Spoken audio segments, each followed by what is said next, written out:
Quando eu era criança, eu tentei matar uma das minhas amigas. Na verdade, foram todos da turma juntos. Nós a empurramos em um poço. Ela era uma linda garotinha, mas um dia ela começou a dizer o monstro do poço vai acabar com todo mundo e ela falava muito sério.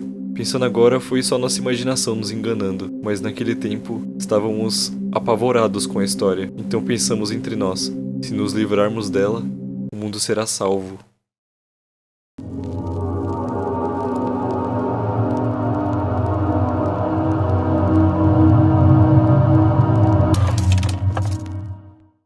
Nijigahara Holograph é um mangá do Inio Asano, e se esse nome te parece familiar é porque você talvez já deve ter ouvido em algum contexto relacionado a Oyasumi Pum Pum ou a Solanin, que são as duas obras mais conhecidas dele. O Inio Asano é bastante popular por criar obras dramáticas e excêntricas dentro do seinen, que são obras para um público mais maduro e majoritariamente masculino. As suas obras elas são com frequência conhecidas por apresentar personagens profundos e complexos, dentro de um universo igualmente complexo, que por muitas vezes se desenrola em uma trama que nos deixa com uma ou várias pulgas atrás da orelha, cheios de perguntas do tipo, o que de fato essa história quer dizer e por que mesmo sem entender ela direito ela ainda cativa tanto. Nijigahara Holograph é um perfeito exemplo disso, porque se você, assim como eu, leu esse mangá pela primeira vez sem qualquer informação sobre a história, é bem provável que ao fim dele você tenha percebido que não entendeu porra nenhuma.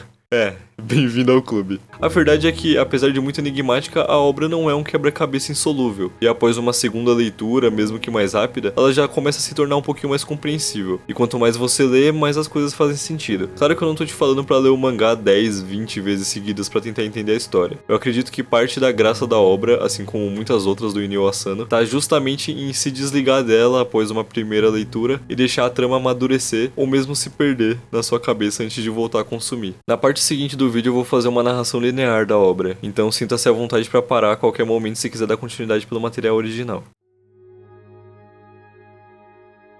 Um garoto cai do prédio e somos apresentados ao primeiro personagem da história, um rapaz de óculos. Ele tá visitando o pai no hospital que parece não estar se recuperando muito bem de uma cirurgia. Ele conversa com um senhor numa cadeira de rodas sobre seu pai e sobre um sonho que vem tendo. 11 anos atrás somos apresentados ao Sr. Kimura, um homem que acabou de encontrar junto da polícia o corpo morto há meses da ex-esposa em um túnel. O policial diz que parece que alguém vivia no túnel e se lembra de um boato escolar da época sobre um monstro no túnel que iria acabar com o mundo. Parece que o tal monstro feriu a professora da escola e que, para acabar com essa maldição, um sacrifício precisava ser oferecido. Nessa cena nós somos apresentados a mais dois personagens, o Hayato e o Komatsuzaki. Os dois parecem ser valentões do fundamental, mas quando o primeiro fala mal de uma tal de Ari, o outro o empurra e defende a garota. Essa Ari é mostrada em seguida em uma cena bem estranha com seu pai, que é o Sr. Kimura, e em seguida em uma nova cena com várias crianças brincando de um jogo que termina com ela sendo empurrada num poço. No capítulo seguinte nós conhecemos o Suzuki, um garoto de óculos que conta sobre uma caixinha de lata que ele ganhou de Deus quando estava no hospital. Nela tem uma mágica que concede um desejo. O Suzuki veio de outra cidade e está começando numa escola nova, onde temos a professora Sasaki, uma mulher com o rosto enfaixado tampando o olho esquerdo,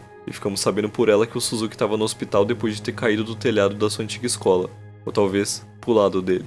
Voltamos pro futuro e vemos Komatsuzaki, agora um adulto, trabalhando no mercado junto do Sr. Kimura, que o convida para comer fora, mas ele recusa, parecendo querer evitar o homem. Quando volta para casa é recepcionado por uma garota que ele nem lembra quem é. Trata-se da Arakawa, uma antiga colega da escola que trabalha num café hoje em dia. Ela entrega um cartão para ele e parte. No próximo expediente descobrimos que o dono do mercado deu uma promoção ao Sr. Kimura para que ele possa se ferir com uma nova máquina e usar o dinheiro do seguro para pagar uma dívida que ele tem com o homem. Komatsuzaki ouve tudo e encara apático. Nessa noite, ele mata o dono do mercado.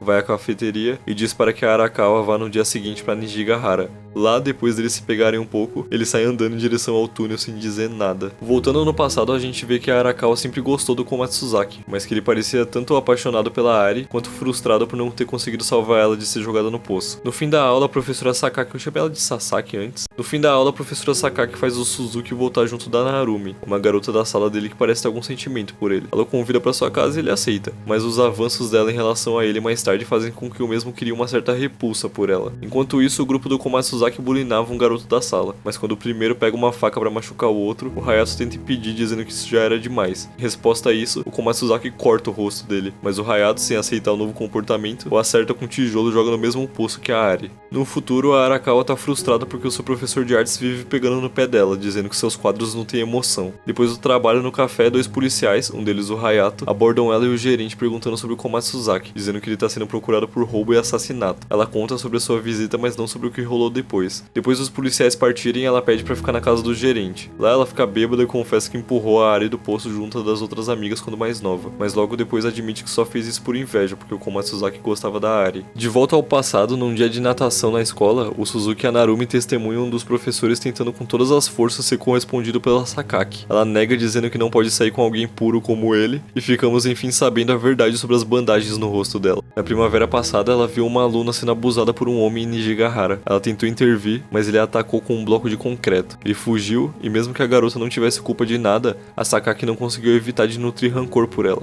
Pela Ari. O professor não se importa e os dois casam no futuro. E agora, 2 filhos depois, eles estão se divorciando. Em seu último dia como casal, eles vão na cafeteria que a Arakawa trabalha e depois na antiga escola em que eles trabalharam. Quando o expediente acaba, a Arakawa dá um dos seus quadros de presente pro gerente, um que ela pintou em especial para ele. O homem parece gostar e até a convida para jantar no dia seguinte, mas logo que ela sai da cafeteria, ele quebra a pintura. O último encontro de Sakaki com seu marido e família termina com a mulher sentando-se em frente a Nijigahara, enquanto o homem parte de volta para casa. Sozinha, ela é rodeada de borboletas.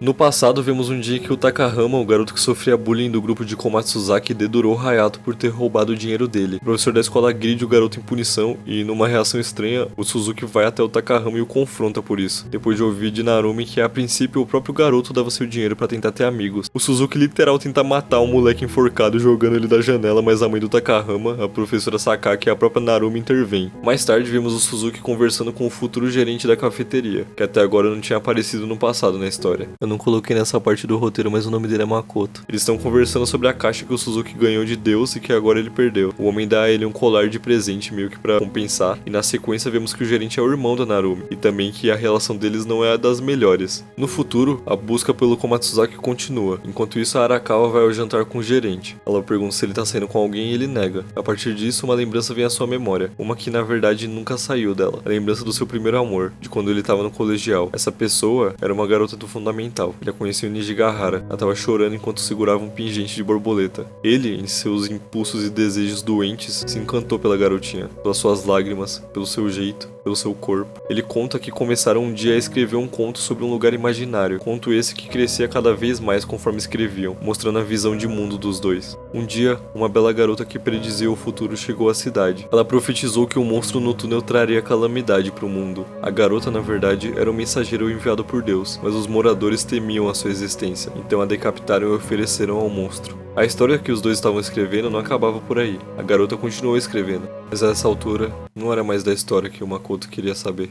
De volta ao futuro, depois dos dois transarem, o gerente conta pra Arakawa que quebrou o quadro que ela fez pra ele. Ele a chama de caso perdido e a ataca com uma tesoura. Ela corre dele e ele a persegue, se lembrando do passado, de como ele violentou a Ari, de como ele agrediu a Sakaki, do olhar da Ari, de como ele fugiu depois. Mas dessa vez, ele não ia poder fugir. No dia seguinte, descobrimos que o Takahama foi responsável por esfaquear uma criança na sua antiga escola, no mesmo dia que a Sakaki visitou.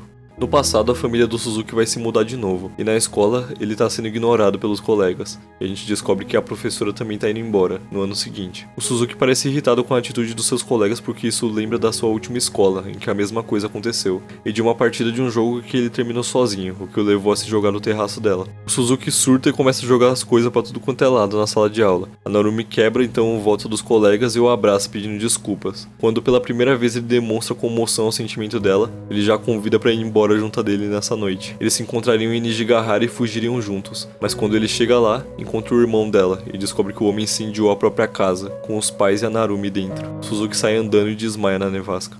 No futuro, conforme Komatsuzaki segue vagando sem rumo pelo túnel, perdido em devaneio sobre uma borboleta brilhante que o guia, a busca por ele continua. É quando surge um arquivo de mais de uma década que registra que após a queda do poço, ele teve uma perda de personalidade intensa, o que justificaria seu comportamento estranho depois disso, refletido na sua fase adulta. A Arakawa o encontra na entrada do túnel e ele a entrega um pingente de borboleta enquanto diz que o dia prometido tá quase entre eles. No meio da investigação, o Hayato passa pelo pai da Ari, que tá hospitalizado após o incidente no dia que Komatsuzaki matou o dono do mercado. Depois, eles vão ao quarto da garota, onde a encontram de pé depois de todos esses anos. Mas quando correm para contar pro seu pai, o homem tinha pulado da janela.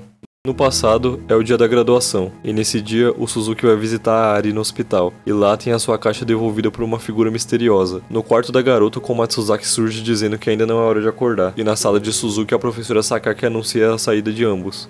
E essas são as lembranças do Suzuki. Anos se passaram, ele não sabe mais onde está a caixinha que recebeu de Deus. O mundo com certeza não acabou, a sua mãe morreu quando ele tinha 18, e não muito tempo atrás, o seu pai também, deixando ele apenas com a revelação de que ele era filho de outra mulher, e agora, depois de todos esses anos, ele voltou para a cidade. Ele visita o túmulo da sua mãe biológica e se encontra com Arakawa, que o entrega um pingente de borboleta. À noite, ele caminha até Nijigahara. Agora, nesse ponto da sua vida, ele reflete. Ele percebe o quão vazia é a sua existência, que quanto mais tempo passa, pior as coisas parecem ficar. Ele se deita e de olhos fechados pensa que o mundo deveria acabar de uma vez, mas não acaba, nunca acaba. E na manhã seguinte,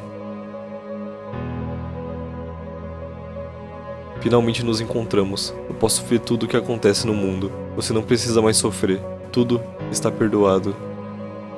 É irônico, ou talvez nem tanto, como essas palavras são seguidas da cena talvez mais brutal da obra inteira, e se não há, uma das que mais deixa perguntas. O epílogo da obra nos mostra a mãe da Ari contando ao marido, antes de todo o ocorrido do poço, sobre um sonho que ela vive tendo. Nesse sonho, ela abandona o seu corpo e sua alma se transforma em borboletas, e ela assiste tudo por anos e anos. E então escuta a voz de Deus, que diz estar cansado do mundo, e que um dia todos vão desaparecer. O Sr. Kimura pergunta se esse seria o fim do mundo, mas ela diz que não, que é eterno na verdade. Ele surta, pensando sobre ter que sofrer pela eternidade, e ataca ela.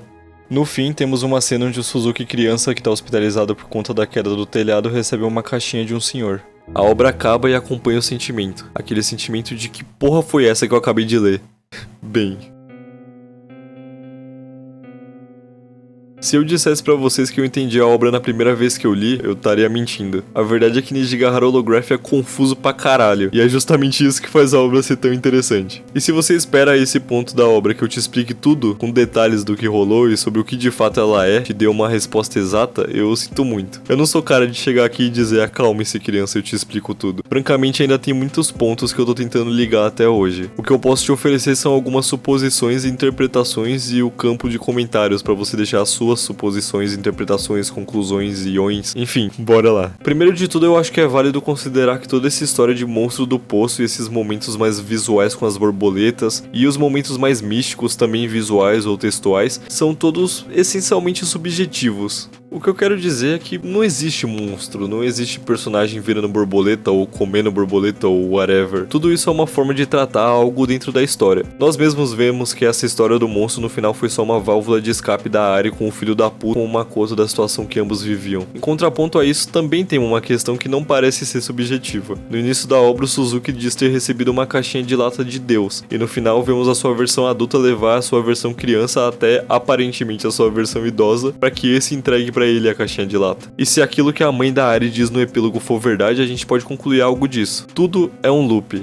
A história inteira que a gente acompanha nesses 15 capítulos se repete, de novo e de novo, pela eternidade. Onde a Ari é abusada e jogada no poço, entrando em coma. Onde seus colegas crescem miseráveis e seu abusador psicopata mata a própria família. Onde o pai dela, outro desgraçado, é contratado para trabalhar em uma loja por um ex-professor dela e é condenado a viver em agonia com uma dívida que vai tirar tudo que sobrou dele. Onde o Komatsuzaki cresce perturbado da cabeça depois de ser jogado no poço pelo Hayato, matando o dono da loja e mais tarde o Makoto, e acaba zoneado da cabeça morando junto da Arakawa. No final, tudo é vazio. Tudo é sofrimento e infelicidade. E esse sofrimento e infelicidade são eternos. Que maravilha, né? E esse foi o vídeo. Nijigahara Holograph é uma obra que vale a pena ler mesmo sem entender direito o que rolou. Em algum momento algumas coisas começam a fazer mais sentido e eu não me arrependo de ter relido tanto e quebrado tanta cabeça com isso. Se você gostou do vídeo, curte aí, comenta algo, me dá engajamento. Me segue no Insta pra atualizações e é isso. Valeu.